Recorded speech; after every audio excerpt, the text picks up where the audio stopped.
Hey folks, Phil Davis, Ancestry Lands, ancestrylands.com. Do you know your worth? Do you know your value? Do you know what you bring to the table?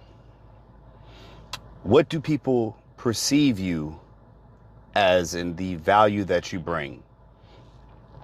I say that because a lot of times we're in this world where everyone is a queen, everyone is a bad bae, everyone is a king, everyone is looking to present themselves as something more than what they actually have achieved. In my previous video, I talked about committing to your success. And in order to be successful, there's a lot of grind and hard work that goes into that success becoming an outcome. When I became a nurse, it took days and hours to study. When you become an excellent basketball player, it takes hours and hours of practice. So how then in life do people skip the line and say that their value is always intrinsically based? And what do I mean by intrinsically based? I mean, it's intrinsically based that everyone's value comes from something within that no one can see on the outside. It's nothing that you can see from an outward perspective. There are tons of men with bald head and light skin. There are tons of nurses that are light skinned. So I'm not anything special outside of what people perceive as a value that is beneficial to them. Again, in order to be useful, you have to be used. Or maybe you're useless.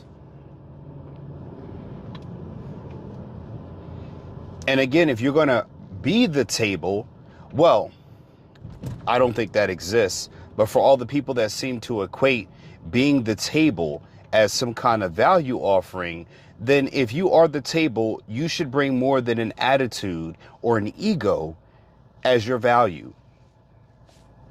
You should have the results of success to show. And again, true success is not common. There are many doctors on the planet, so being a doctor is not necessarily successful. It is anecdotally successful to your own journey to becoming a doctor. Because again, it is not hard to become a doctor if you go through the program and you pass. It is not a small percentage of people who can actually do that. It is a larger percentage. It's not like all of athletes on planet Earth, only 1% of them make it. Out of all the athletes, that's not the case. And actually, you have a larger percentage of people who do become doctors out of the program at large. And why is that? Because again, it is not atypical or so rare to become a doctor. Even though great doctors are a rare thing in themselves.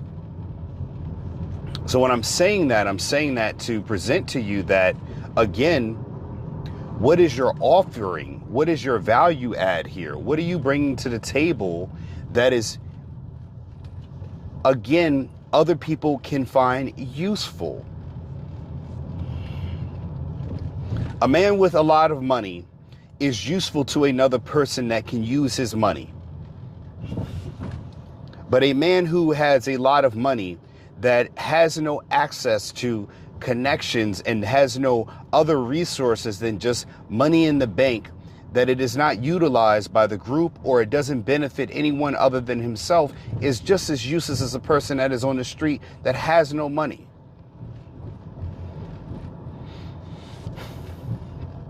My value proposition to my wife is my usefulness as a husband and as a mate. What shared labor can I offload that she does not have to do, that she can use me for in order to supplement her own efforts? And then, that doesn't sound good when you break it down. But again, we have to understand, when you engage with a woman and you want to have a wife and a family, that's what you're selling. A lot of men don't understand that. That's what you get married for. Men become unhappy with that process because they don't understand why you're getting married. You're saying, hey, hold my legacy in the form of passing on genetic material and in the form of, having children. And she's saying, okay, I am going to carry that legacy. And the exchange is you give me the value add of support and being able to rely on you for things that I would normally provide for within myself. Where that those two need to get married together is in the fact of you now are going to be able to have some level of compromise over authority, leadership, and how we follow, how we plan, how we attack or deal with things that we go to implement in life, whether it's my implementation or yours. And then again, who gets the power of veto? Those are the rules of engagement. But again, men nowadays act like that is atypical to any male biological species. Every male biological species in the animal kingdom has the responsibility of providing provisions and protections and leadership through results, whether they be matriarchal-led or patriarchal-led animal societies. Lions have the same one. They have to defend, protect, they have to go out, get scratched. They can't complain or else they lose the right to mate and everything else that goes with it, including lineage and bloodline, because it's much harsher in the animal kingdom than it is here in our human, the human world. Because again, you can be a stepfather and the kids still live, right? There's no wiping clean slate of your genetic material. Men still have the obligation to provide for their children. You have that obligation. So again, why would you get married if you don't understand the rules of engagement or the terms of engagement by which you are applying or fielding offers to? Because again, when men start dating, they want the beautiful woman, the hot girl, the girl that's most desirable by other men, the girl of the best value. But again, if the value is mostly intrinsic in the fact of it's her looks, it's everything from within herself, then again, what value are you really getting? The same way a guy is handsome, he's got six-pack abs, and I've seen people be like, yeah, I'm with a guy because he's fit, and that's all he brings to the table is his good looks. He's tall, he's 6 foot, 6'6", he's got over 6 feet, and he wears the 3 6s, if you will. And again, they're not getting a person that is going to endure the hardships of life with them. As you get older, you get to my age at 43, life starts to change from your desire of women to your desire of longevity, peace, tranquility. And men need to think that way in the longer term and say, my value is in what I can do to benefit your life. I can demand things from you, but that's only because my benefit that I can bring to you is just as high, if not on level or on par with the demands that I ask.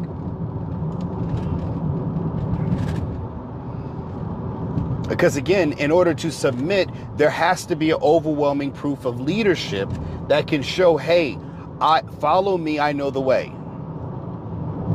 The females in any biological species of the animal kingdom follow the male if he is leading in a way that benefits them and there's a plethora of resources. That biologically can't change just because you pick wrong and you're jaded about your picking. Because even in the animal kingdom, males get kicked out of the leadership position because they are not producing the results that are worthy of even more than one female in that, like in a lion's pride or in a bamboo's herd, anyone where there's a matriarchal or a patriarchal one. If the matriarch even of elephants is not leading well, then a new one will step forward and challenge her for that rule. There is no many male is above challenge. Every male or any leader is above, is within right to be challenged by any newcomer threatening their rule. To lead, your rule needs to be threatened. Otherwise, you are no longer a leader, you are a dictator.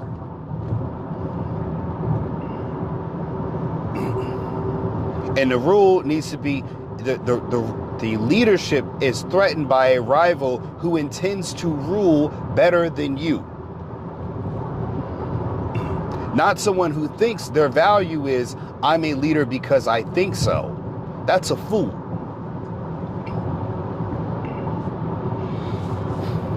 And that works the same way when people are employed. That works the same way when people are in groups or in positions of power, get elevated to positions of power. But how do you do that?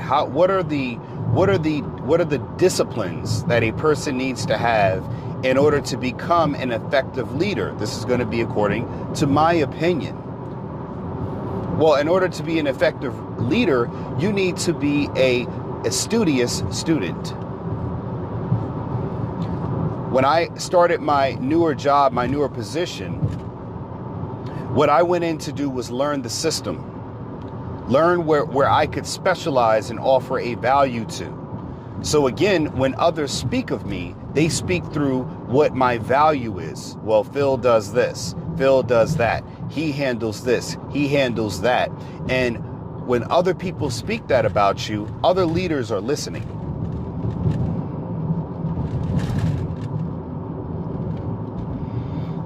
In mentor groups that I'm in,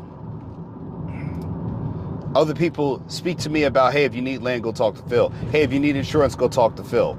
If you need business contacts, go talk to Phil.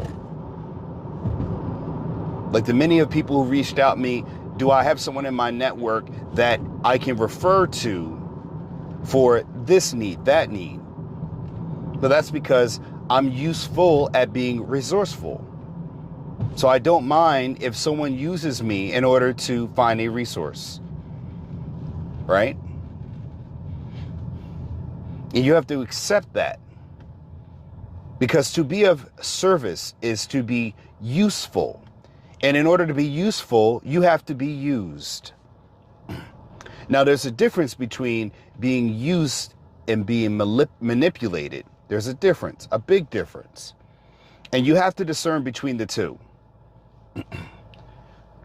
A coach brings or makes players better to have a winning record, to show that his leadership, he is useful as a leader because he is enabling players, or he is able to guide players to higher levels of play that show they can be dominant in winning, or he's able to create superstars from individual players at a rate that is above his peers. Coaches have winning seasons. They become legends or legendary because, again, they are useful at using other people to become useful back to them. I hope that makes sense.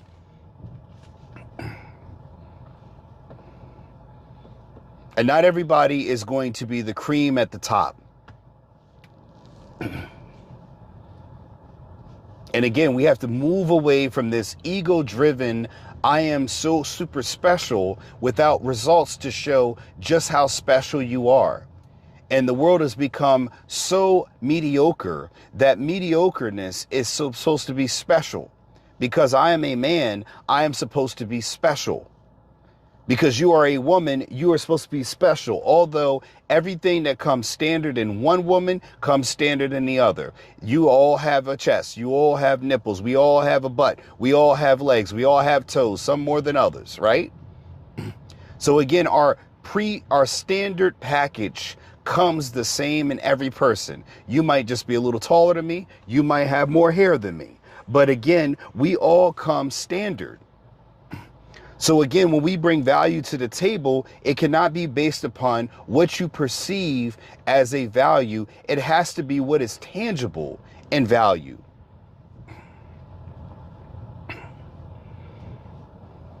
I'm not going to buy a picture of this car. I'm going to go and actually buy the car, test drive it out, and make sure it's the right car for me. Because again, it can't just be the perceived car sitting in the lot. I've got to make sure that it rides comfortably, that it brakes comfortably, that when I'm driving it, that's why you go for a test drive when you get a brand new car.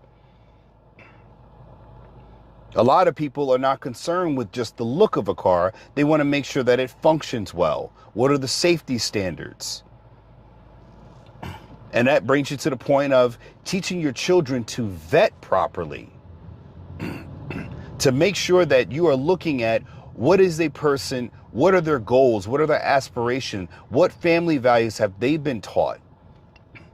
Because again, those family values or lack thereof will come to the forefront when it becomes time to enter into a relationship. No families are perfect, but again, you have to be able to assess the value a person brings before you decide to bring children into the world.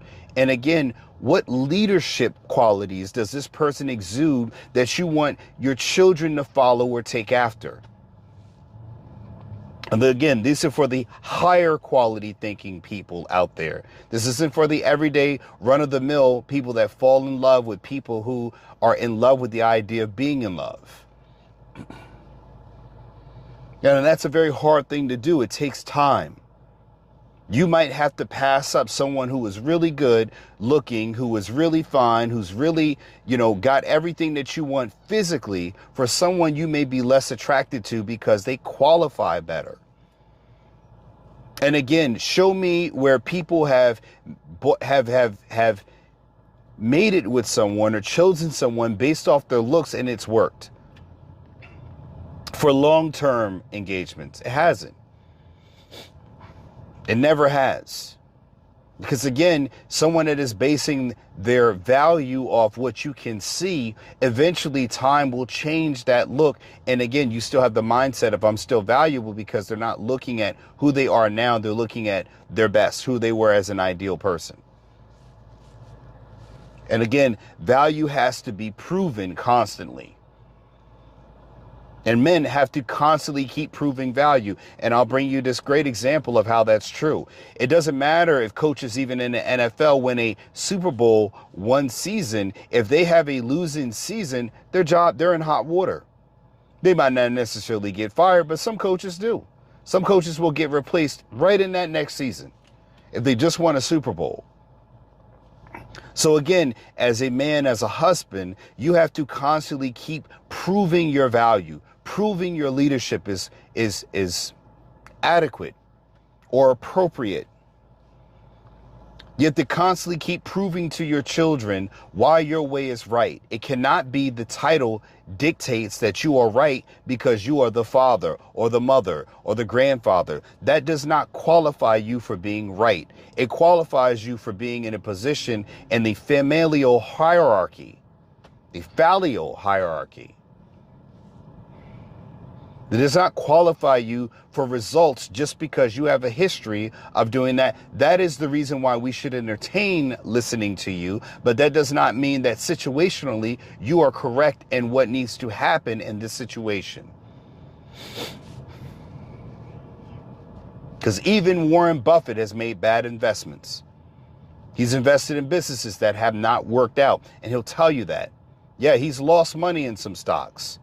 Now, he might have made money in others, but again, if he has the ability to say, I've lost money in stocks and I made money in others, well, then again, he too is not exempt from failing on a one-to-one scale. He too has lost in some capacity, which means that he is not infallible to the fact that sometimes he makes the wrong decision or the wrong guesses. And he mitigates that by winning overwhelmingly over his losses. But again, those are his results. He can show that even when he makes a bad investment, his good decisions cover his losses.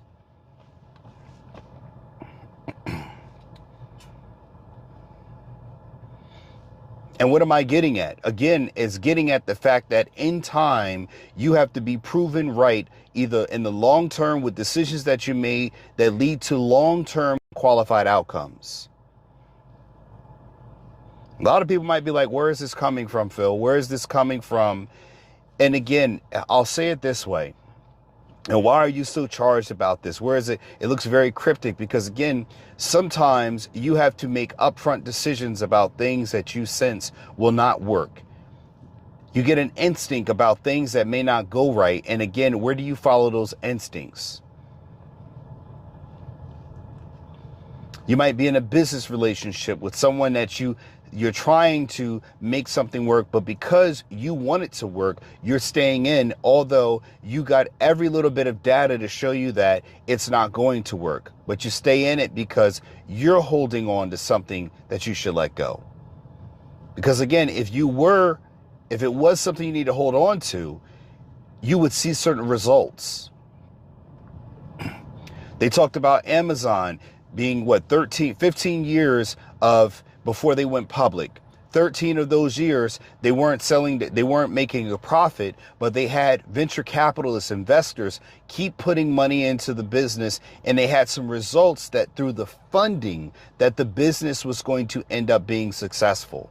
They had some measure of results. And you would say, how is that so? There's a reason why. It's because, again, it took time for that model to get to the scale it needed to come to fruition to be what we know as Amazon today. Similarly with Facebook. You say, how are these companies not making a profit? But as a small business, you've got to look at how many months until you get to a profit component. What are your numbers? What are your results? I said it before, people go to Shark Tank. And again, why do they go to Shark Tank? And what do they ask them? They ask them data points because they're looking for results that show this is going to be successful. I can invest in this. Which means you need to see growth. It's the same way that banks look at your assets and your credit to say you're approved for a mortgage. Do you have the down payment? Do you have the qualifier for us to loan you a large amount of money? Because again, if you have a down payment, it shows you have some discipline to save to pay for something that is a large expense, one of the largest expenses loans you'll ever take in your life, which is a mortgage. And do you have the discipline to show that, hey, look, I'm ready for this responsibility. It shows you've been accountable for the finances month in and month out. And that's what I teach my children when I have them doing account of receivables and we explain, hey, the money's coming in this way. And the daughter's like, hey, you made this much money. They see the sponsorship on the baseball teams. They see me doing the announcing, promoting the business. They're seeing me build brick by brick of an awareness of Ancestry Lands. So when they get it, they can see all the little cookie crumbs left behind on this is how dad got to where he got. This is how he built it up to where people can understand Ancestry Lands is more of a whole, well, actually it's more of a global thing. It's not just a US based thing anymore. And that's further than I ever could have imagined.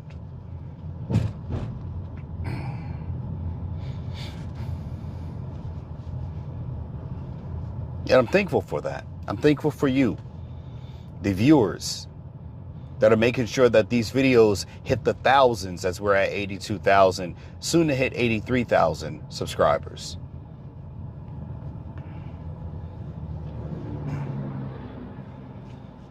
That I'm building a network to hand off to my children of this is who you reach out to. This is the person that you reach out to for this. Here's how you need to build a good network. Here's the people I have in there. If they can qualify themselves to be useful to that network, then the network continues to grow. But it can't be just because they're Phillip Davis's children from Ancestry Land that qualifies them for the business deal or to sit at the table. It does not qualify them. Just because you know me, it does not qualify you to sit at the table that I've built. It does not.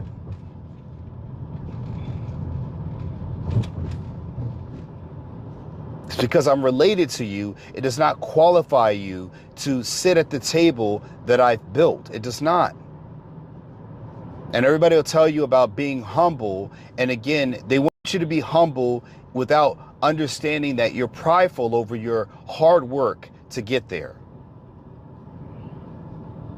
At times too, I've looked at other people more successful than myself and be like, man, why am I not getting there? How's your business doing? Sales are slow. The money is pulling out of the economy, and that's to be expected. But that's why there's enough monthly money coming in where I'm not hurting. It stays within a certain margin until things keep booming again. So we're always at a state of equilibrium, which means I don't now have to search for deals or sales. I've got to make sure that I can keep the income at a certain level. I've got to make sure the water stays at a certain level of income. Sometimes it was high and we got a lot. And then other times I always had to make sure it didn't get too low. There was a number I had to say, okay, I don't want it to get too lower than this. We got to start doing some things. I got to make some cuts. So that way I know that my numbers stay the same. Because if I can show I'm making $8,000, $10,000, $12,000 a month consistently, well, then that shows that means that people can count it. But if you got a month of 20,000, then you got a month of 5,000, then you got a month of 7,000, then you got a month of 2,000. Now you back up 50,000. It doesn't look to be consistent when you're building business credit or business or a line of credit in business, or you're looking to say that your business has a certain amount of worth or equity or revenue. You can't show it to be an average consistency because, again, your monthly averages are always skewed to a high month or a low month. And that's inconsistent data.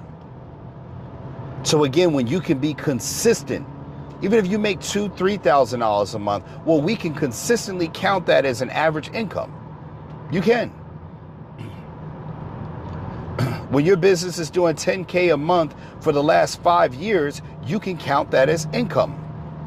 You can show that my borrowing power is at that level that I can borrow X amount and I can be on a loan plus interest at X amount of money because I'm bringing in consistently $10,000, $12,000 a month, consistently. And again, that's the long-term strategy that you need to think of rather than just, I've got a business and I'm doing well. I had a $200,000 a year and great. But again, can you stay consistent? What are your consistent numbers? Because a lot of people can only do that in a 9 to 5. So how do you do that as a business? And you start with setting a goal, hitting the mark, and staying consistent in that number. When you stay consistent in that number, and you show that I've hit that month 5 months in a row, 6 months in a row, 20 months in a row, 60 months in a row, you now can go and leverage at a higher level because you can show a bank, I've got consistency. And that's what banks like to see. That's why if you think about credit and the way credit is run, what do they look at? Your history. What is your history? How do you make your payments? You make them on time? You pay late? Do you pay it off? Do you pay half? Do you pay a quarter? What are your averages of monthly balances? What's your debt to income ratio? All these things say, can we leverage him in the form of interest? And we'll give him the lowest amount of interest that we can charge because this person we know will be good for the money. And when you're not good for the money, they tax you for it. They hit you with much more higher interest because they're not sure they're going to get the money back. So they might want to make the profit and write off the loan itself.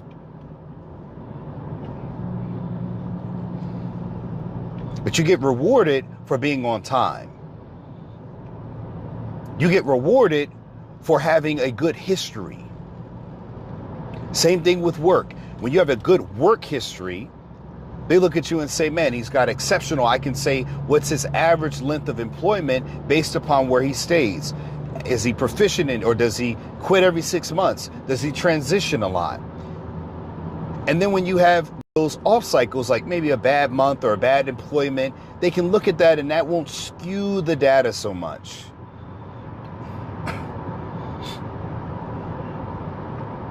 And again, that's what you've got to show and understand about long-term plays in business. If you think far and long enough, you'll start to think about, how do I get to that point? Because from here, from me to you right now, it's nothing to just reach out and you got it, right? That's so easy to do. But when you got to think, I've got to go now a mile, or you got to run a mile, and you run a mile and you run that first part of that mile all out, you're going to run as fast as you can, and then you burn out and you can't finish that mile. The next time you run a mile, you're going to think about pacing yourself, because you got to make it all 4 laps around that track. So you're going to keep a pace of consistent running, and that sometimes you might boost and burst, and other times you might slow down to conserve your energy and to show that, hey, I want to make it for a certain time, which is even why when coaches or you're running track, coach always are timing you. This lap you did this, pick the pace up, you're good, stay that pace, slow down a little bit, you're going to burn yourself out. Because again, when you're running that race, you want to make sure that you can either hit that time, but you finish. You don't want to burn out. That's the biggest issue, is you do not want to burn out.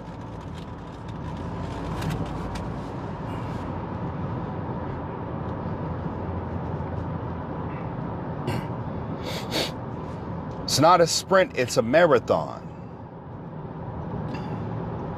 For those that are wanting to run that race, and you got marathons all the time, 4K runs and this and that, and some people just wanted to say I ran it. That's fine. But I'm talking to the people who want to finish. You don't have to come in first place, but realize the numbers get thinner when it comes to people who finish the race. Can you finish the game? Basketball games played in 4 quarters plus overtime. Football games played in 4 quarters plus overtime. Can you finish the game?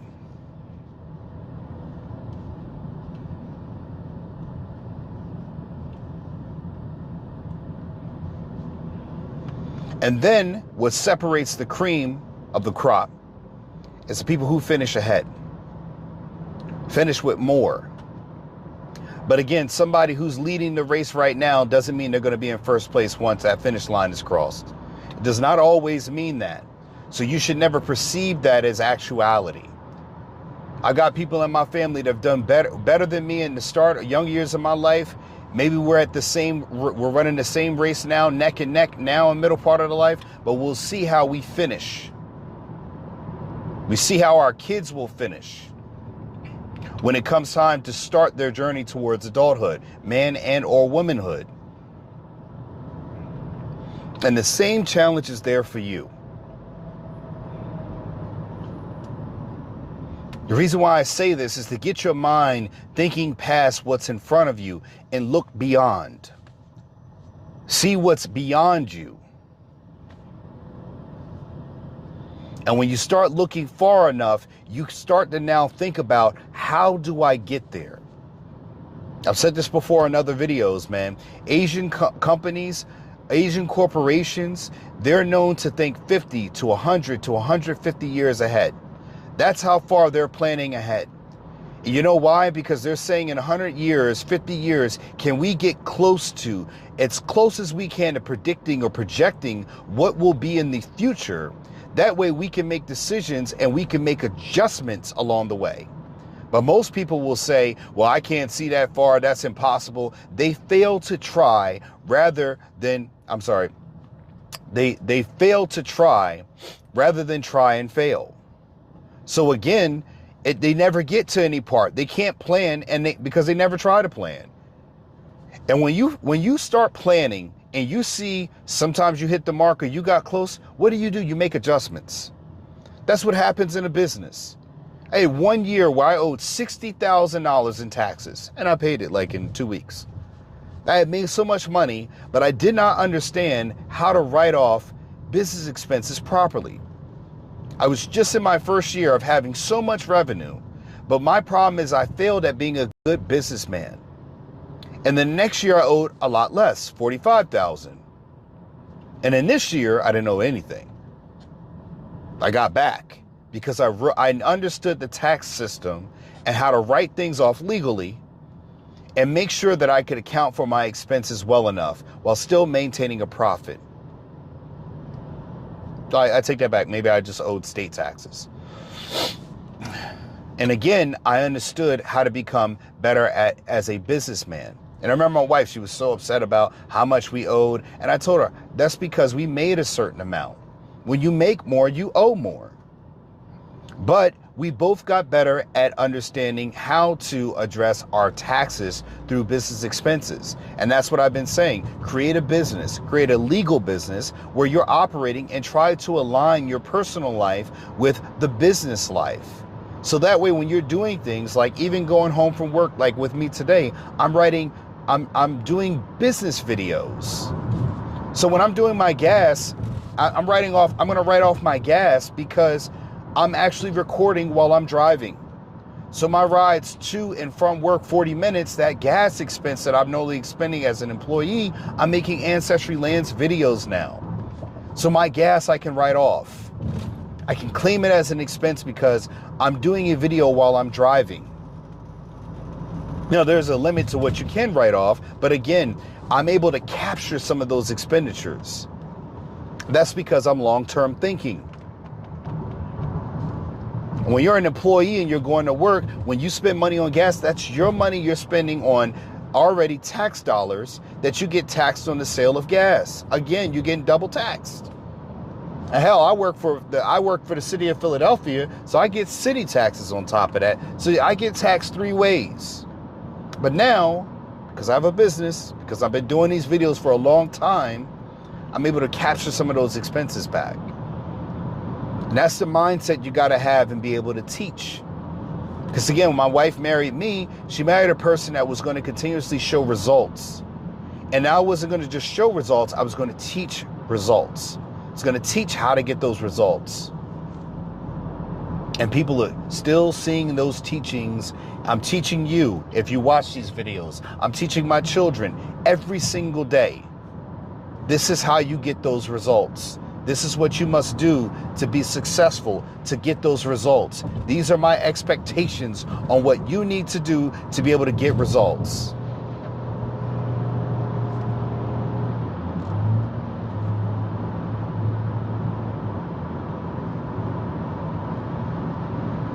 So what are you going to do? You got to think long term. You got to be able to find your usefulness to a group, to become part of a network, to be useful.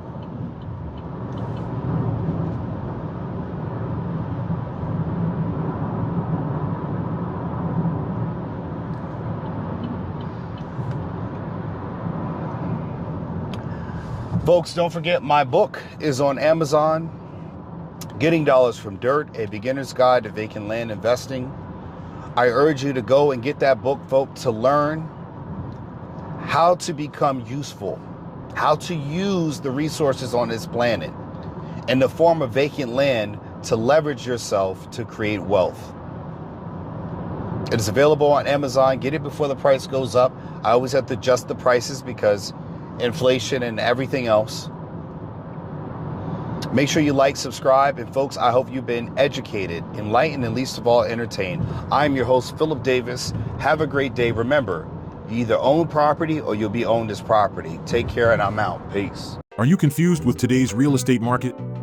With high interest rates and overpriced housing, it can be hard to find something to own at the right price. Available on Amazon, Getting Dollars from Dirt by author Phillip H. Davis is a game-changing book that invites you to embark on a thrilling exploration of this often overlooked asset class. This book is your roadmap to unlocking the secrets of vacant land investment. Inside these pages, you will uncover the transformative power of vacant land as a wealth-building tool. Discover how to spot promising properties, assess their true value, and capitalize on market trends. From understanding zoning and permits to leveraging financing strategies, you'll gain the knowledge and confidence to make savvy investment decisions. With each page you turn, you'll gain a deeper understanding of the profound impact your investments can have on the world around you. Getting Dollars from Dirt is not just a guidebook, it's a call to action. Whether you're a seasoned investor or a curious novice, this book will empower you to tap into the immense potential of vacant land and embark on a journey toward financial freedom and a brighter future.